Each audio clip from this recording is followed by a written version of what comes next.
दोस्तों सुज़लॉन एनर्जी की बात करें तो स्टॉक के अंदर आज भी काफ़ी बड़ी गिरावट हुई। पिछले कई दिनों से स्टॉक लगातार गिर रहा है और ये गिरावट के पीछे सबसे बड़ी वजह है बाज़ार में गिरावट। लगातार बाज़ार गिर रहा है और इस गिरावट की वजह बन रही है एफआई।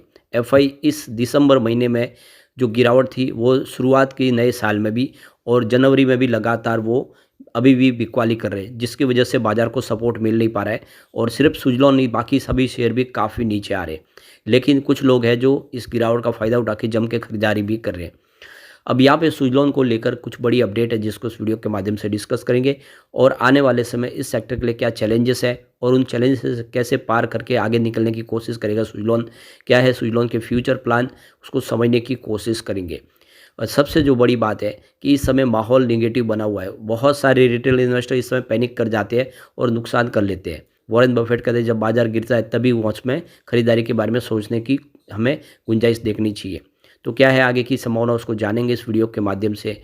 लेकिन फ्रेंड्स उससे पहले अगर आप पहली बार हमारे चैनल पे आए तो चैनल को सब्सक्राइब कर दीजिए, एक बेल आइकॉन दबा दीजिए ताकि जब भी नया वीडियो बने पहला नोटिफिकेशन आपको मिले। वीडियो पसंद आए तो लाइक शेयर जरूर कीजिए।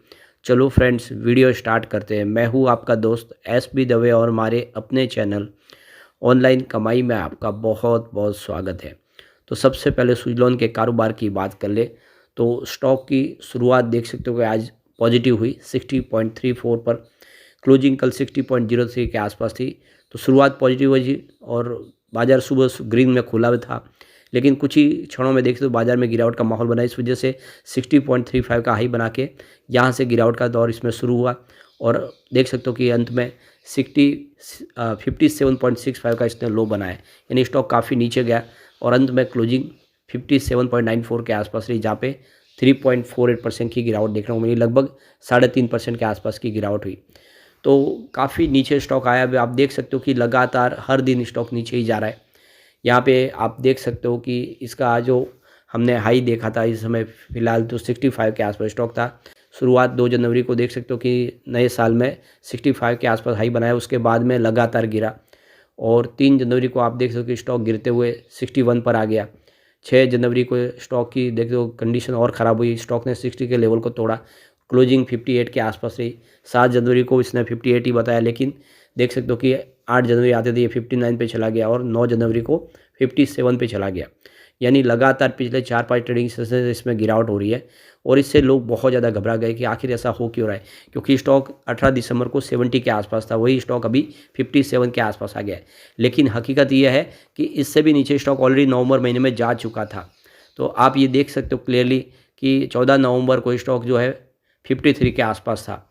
तो ये ऑलरेडी 53 का लो बना चुका था और वहाँ से इसने फिर एक तेज़ी बतानी शुरू की और 53 से जो स्टॉक दौड़ा तो वो 70 को फिर से इसने टच किया था। तो बाज़ार जैसे साथ देगा तो ये स्टॉक भी दौड़ेगा, बाज़ार में गिरावट का माहौल बनेगा तो नीचे भी आएगा।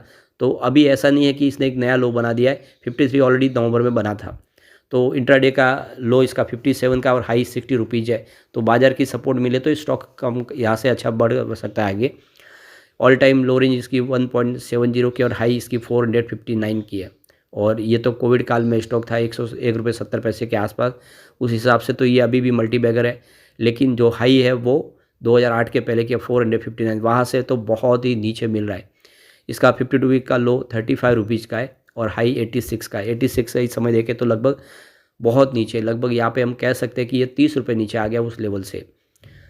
अब ये देख सकते से क्या जा सकता है कि स्टॉक बुरे दौर से गुजर रहा है, जो मल्टी बैगर था एक समय और स्टॉक 60 रुपये से नीचे आया है। तो सुज़लॉन के शेयरों में पिछले कुछ सेशन से गिरावट देखने को मिल रही है। पिछले एक सप्ताह में ही 8% से अधिक की गिरावट आई है। इस साल अब तक 7 कारोबारी सेशन में यह करीब 9% गिर गया है। बुधवार को भी सुज़लॉन के एनर्जी के शेयर में थोड़ा नीचे की तरफ खुले, बीएससी पर लगभग 2% की गिरावट के साथ 59 के निचले स्तर पर पहुंच गए थे। आज गुरुवार को भी रिन्यूएबल के शेयर में 3% से अधिक की गिरावट दर्ज की गई और यह शेयर अभी देख लो कि लगातार गिरते हुए 58 पर आ गया है। पिछले 5 सालों में शेयर ने 2300% का शानदार रिटर्न दिया था। इस दौरान जो कीमत थी वो 2 रुपये से वर्तमान स्तर पर पहुंच गई थी। तो इसके लिए काफ़ी अच्छी पॉजिटिव खबरें भी आई, जिसका भी असर देखने को नहीं मिल रहा है क्योंकि बाज़ार साथ नहीं दे रहा है। तो देख सकते हो कि इनको एक बहुत बड़ी राहत मिली है इनकम टैक्स डिपार्टमेंट की तरफ से, जो इनके ऊपर एक बड़ी पेनल्टी लगाई थी करीब 260 करोड़ की। वो यहाँ पे इनका जो अपील की थी इन्होंने आगे ITAT में, वहाँ पे वो सारी की सारी जो पेनल्टी है वो माफ़ की गई, तो काफ़ी बड़ी रकम से इनको राहत मिली। इसके अलावा क्रिसिल रेटिंग ने इसकी रेटिंग को पॉजिटिव आउटलुक के साथ में रेटिंग को अपग्रेड किया। तो ये बातें भी है कि ये सारी साबित करते हैं कि सुज़लॉन के लिए संभावना अभी भी पॉजिटिव बनी हुई है। अब सबसे बड़ी बात है कि इंडिया के रिन्यूएबल सेक्टर के लिए क्या-क्या चैलेंजेस हैं, उनको पार करके किस तरह से आगे बढ़ सकता है। तो देख सकते हो कि इस समय काफ़ी बड़ा अचीवमेंट है और ग्लोबल एनर्जी के लेवल पे देखें तो इंडिया अपनी इंस्टॉल कैपेसिटी को तेज़ी से बढ़ा रहा है। और सबसे बड़ी बात है कि इस समय जो हमारा जो टोटल एनर्जी का जो कंट्रीब्यूशन है उसमें 46.3% की होगी इंस्टॉल कैपेसिटी इस समय देखने को मिलेगी। करीब 203.18 गीगावाट के ऊपर की इंस्टॉल कैपेसिटी अक्टूबर तक ही ऑलरेडी पा ली गई है। तो लगातार 2030 तक के लिए 500 गीगावाट का जो सपना है वो सच होता है, वो दिखाई दे सकता है। लेकिन काफ़ी ज़्यादा चैलेंजेस है इसमें। पहला चैलेंज अगर देखें तो इंफ्रास्ट्रक्चर चैलेंज है और स्मार्ट ग्रिड डेवलपमेंट की ज़रूरत है। तो इसमें आप देख सकते हो कि जब तक इंफ्रास्ट्रक्चर मजबूती से डेवलप नहीं होगा तो जो बिजली है उसको समय पे एक जगह से दूसरी जगह पहुंचाया नहीं जा सकता है। जहाँ पे फार्म होंगे उसके विंड फार्म, वहाँ से बिजली को डिस्कॉम तक पहुंचाने के लिए ये सबसे बड़ा चैलेंज है, जिसको अभी भी पूरा किया नहीं जा रहा है, उसकी वजह से प्रॉब्लम हो रही है। दूसरा है फाइनेंसिंग और इन्वेस्टमेंट के लिए प्रॉब्लम। अभी भी बहुत सारी प्रॉब्लम आ रही है, समय पे सबको फाइनेंस मिल नहीं पा रहा है। सरकार कोशिश पूरी कर रही है, तो अभी भी देखो फाइनेंसिंग की और इन्वेस्टमेंट की जो है एक चैलेंज तो अब बनी हुई है। तीसरी चैलेंज है लैंड अवेलेबिलिटी और इन्वायरमेंटल कंसर्न। तो जो लैंड अधिग्रहण है उसमें भी प्रॉब्लम बहुत सारी होती है। बहुत सारे जो किसान हैं वो अपनी ज़मीन देते नहीं है या फिर वो केस कर देते हैं, जिससे ज़मीन नहीं अधिग्रहण होने से समय पे जो प्रोजेक्ट कंप्लीट नहीं हो पाते, वो डिले हो जाते हैं, कॉस्ट बढ़ जाती है। तो ये भी एक बड़ी एक इसके लिए चैलेंजेस की बात है। चौथी है पॉलिसी फ्रेमवर्क्स और स्टेबिलिटी। तो पॉलिसी फ्रेमवर्क इसमें बहुत महत्वपूर्ण भूमिका निभाता है। तो सरकार की तरफ से अब जो बहुत सारे नई पॉलिसियाँ तो लाई गई है, लेकिन अभी भी बहुत कमी है। तो सरकार को उन सब में जल्द से जल्द उसके लिए निपटारा करना होगा। PPA एग्रीमेंट साइन करने होंगे, यानी जितना भी पावर परचेज एग्रीमेंट के बिना जो बिजली बनेगी उसको कैसे इस्तेमाल करेंगे।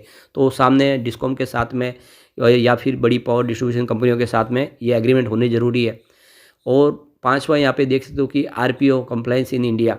तो डिस्कॉम के साथ में ये जो अभी भी देखो RPO की जो प्रॉब्लम बनी हुई है, और अभी भी देख सकते हो कि बहुत जगह पे बिजनेस से जो टाइप नहीं हो पा रहे। कर्नाटका, आंध्र प्रदेश, राजस्थान एंड तमिलनाडु ये जो RPO टारगेट अपने अचीव नहीं कर पा रहे। तो कुल मिला के ये प्रॉब्लम भी है। और छठा है यहाँ पे judicial support for renewable energy. तो जुडिशियल सपोर्ट मिलना चाहिए पूरा का पूरा। यहाँ पे देख सकते हो कि कंपनियों के लिए जो प्रॉब्लम है उसके रास्ते निकालने चाहिए।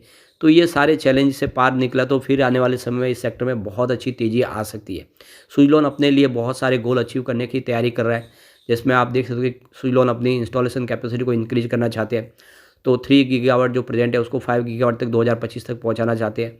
इसके अलावा अपना मार्केट शेयर बढ़ाना चाहते हैं। 3% से लेकर 30% तक अपना मार्केट शेयर बढ़ाने की इस समय मंशा लेके चल रहा है सुज़लॉन आगे।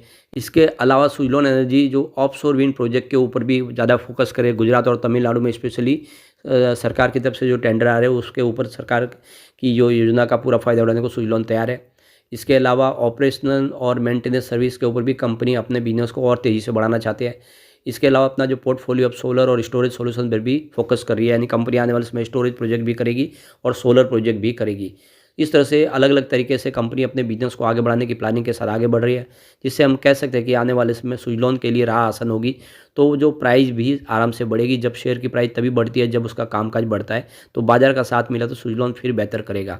लेकिन फ्रेंड्स, कोई भी इन्वेस्टमेंट करने से पहले अपने फाइनेंशियल एडवाइजर से एडवाइस ले ले या अपना खुद का रिसर्च करें, क्योंकि मैंने वीडियो आपके एजुकेशनल पर्पज़ के लिए ही बनाया। वीडियो पसंद आए तो लाइक से ज़रूर कीजिए और चैनल को सब्सक्राइब कर दीजिए।